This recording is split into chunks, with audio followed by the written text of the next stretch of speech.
మనం ఏం చేస్తున్నాం? మనం యేసుప్రభుకి కొంత, వేరే వాళ్ళకి కొంత. ఉదాహరణకి మీరు కులం పాటిస్తారు, అది మీ దేవుడిని అవమానపరచడం. ఎందుకంటే కులం వేరే దేవుడి దగ్గర నుంచి వచ్చింది. ఆ దేవుడు పైన పవిత్రుడు, కింద అపవిత్రుడు. మనం చెప్పలే ఈ విషయం, వాళ్ళే చెప్పారు. ఈ కింద పుట్టిన వాళ్ళందరూ కూడా, పాదాల నుంచి పుట్టిన వాళ్ళందరూ కూడా ఈ పైన పుట్టిన వాళ్ళు అంత పవిత్రులు కాదు. అంటే ఆయన తలకాయ పవిత్రంగా ఉంటుంది, అందులోంచి వచ్చినవాడు చాలా పరమ పవిత్రంగా ఉంటాడు. వాడి పవిత్రమైన పుట్టుక. ఆయన పాదాల నుంచి పుట్టినోడేమో దరిద్రమైన పుట్టుక. అంటే పాదాలు దరిద్రమనేగా అర్థం. అంతే కదా అర్థం. నేను రాయలే ఆ పుస్తకాన్ని, వారే రాసుకున్నారు. అంటే ఈ దేవుడు పాదాలు కడుక్కోడా? ఈ దేవుడు పాదాలు అశుద్ధమా? తలకాయ శుద్ధమా? ఈ దేవుడు ఆపదమస్తకం శుద్ధమైన వాడు కాదా? మీ దేవుడిని మీరు మీ దేవాలయాలకు వెళ్ళి పాదాలు పూజిస్తారా, తలకాయని పూజిస్తారా? పాదాలని పూజిస్తారు. నీ పదరాజీవములతో అని పాట పాడారు మీరు.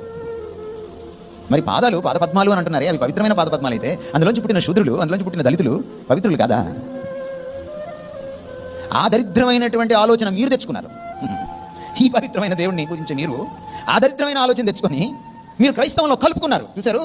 వాళ్ళని క్షమిస్తాడు దేవుడు, ఎందుకంటే వాళ్ళకి తెలియదు పాపం. కానీ మిమ్మల్ని క్షమించాడు దేవుడు. మీకు మ్యూజిక్ ఉంటుంది. ఈ దేవుడు ఎలాగా అన్యుల పరిస్థితుల్లో కలవడో, అన్య దేవతల్లో కలవడో, ఎంత ప్రత్యేకమైన వాడో తమరు కూడా అంత ప్రత్యేకంగా జీవించాలి అని అర్థం.